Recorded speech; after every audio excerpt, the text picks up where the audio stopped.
ପିଲାମାନେ ମୁଁ ଯଦି ତୁମକୁ ପଚାରିବି କି 4792 ଏ ସଂଖ୍ୟାଟି 3 ଦ୍ୱାରା ବିଭାଜ୍ୟ ନା ନାହିଁ କେମିତି ଜାଣିବା? ତୁମେମାନେ କହିବ ଆମେ 3ର ବିଭାଜ୍ୟତା ନିୟମ ଜାଣିଛୁ। ଏବେ ବିଭାଜ୍ୟତା ନିୟମ କ'ଣ?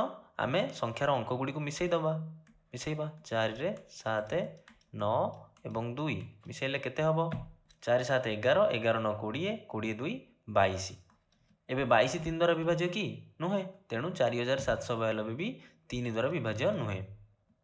ଏବେ ଆମ ପାଖରେ ଆଉ ଗୋଟେ ସଂଖ୍ୟା ଅଛି 3,86,802।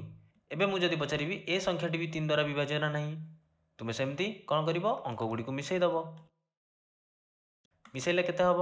3 8 11 11 6 17 17 8 25 25 2 27। ଏବେ 27 3 ଦ୍ୱାରା ବିଭାଜ୍ୟ ନା ନାହିଁ? ବିଭାଜ୍ୟ। 3 ନୂଆ 27, ତେଣୁ 3,86,802 ବି 3 ଦ୍ୱାରା ବିଭାଜ୍ୟ। ଏବେ ପିଲାମାନେ ତୁମେ କହିପାରିବ ଏ ଯେଉଁ ବିଭାଜ୍ୟତା ନିୟମ ଆମେ ଜାଣିଛେ, ଏ ବିଭାଜ୍ୟତା ନିୟମ ବନିଲା କେମିତି?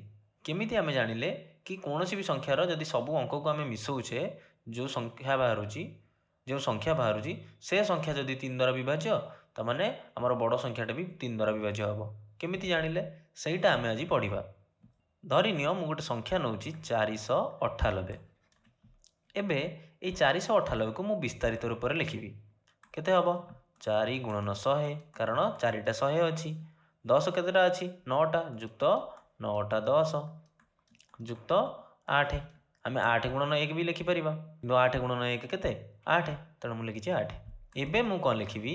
4 ଗୁଣନ 100କୁ ମୁଁ ଲେଖିବି 1 ଯୁକ୍ତ 99 ଏବଂ 9 ଗୁଣନ ଏଠି 10କୁ ମୁଁ ଲେଖିବି 1 ଯୁକ୍ତ 9 ଯୁକ୍ତ 8। ଏବେ ଆମେ ବଣ୍ଟନ ନିୟମ ଜାଣିଛେ। ବଣ୍ଟନ ନିୟମ ଅନୁଯାୟୀ ମୁଁ ଲେଖିପାରିବି 4 ଗୁଣନ 1 ଯୁକ୍ତ 4 ଗୁଣନ 99 ଯୁକ୍ତ 9 ଗୁଣନ 1 ଯୁକ୍ତ 9 ଗୁଣନ 9 ଯୁକ୍ତ 8। ଏବେ ପ୍ରଥମେ ମୁଁ ଲେଖୁଛି 4 ଗୁଣନ 99 ଯୁକ୍ତ 9 ଗୁଣନ 9 ଯୁକ୍ତ ଆଉ କେତେ ରହିଲା? 4 ଗୁଣନ 1 ରହିଲା, 9 ଗୁଣନ 1 ରହିଲା, 8 ରହିଲା। 4 ଗୁଣନ 1 କେତେ? 4, ମୁଁ ଲେଖୁଛି 4 ଯୁକ୍ତ 9 ଗୁଣନ 1 9 ଲେଖିଲି 9 ଯୁକ୍ତ 8। ଏବେ ପିଲାମାନେ କୁହ 4 ଗୁଣନ 99 3 ଦ୍ୱାରା ବିଭାଜ୍ୟ ହେବ ନା ନାହିଁ? ଯଦି 99 3 ଦ୍ୱାରା ବିଭାଜ୍ୟ, ତାମାନେ 4 ଗୁଣନ 99 ବି 3 ଦ୍ୱାରା ବିଭାଜ୍ୟ ହେବ। ସେମିତି 9 ଗୁଣନ 9 3 ଦ୍ୱାରା ବିଭାଜ୍ୟ କି? ବିଭାଜ୍ୟ, କାରଣ 9ଟି 3 ଦ୍ୱାରା ବିଭାଜ୍ୟ, ତେଣୁ 9ରେ ଯେତେ ଗୁଣିଲେ ବି ସେ 3 ଦ୍ୱାରା ବିଭାଜ୍ୟ ହେବ।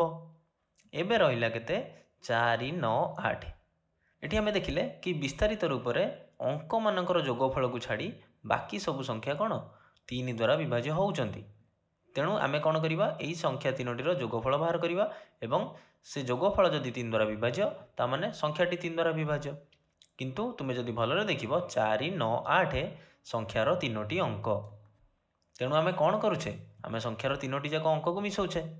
ଏବେ ଯଦି ତୁମେ ଦେଖିବ 4ରେ 9 ମିଶାଇଲେ କେତେ? 13, 13ରେ 8 ମିଶାଇଲେ 21, ତେଣୁ ଏଇଟା ବି 3 ଦ୍ୱାରା ବିଭାଜ୍ୟ ହେବ।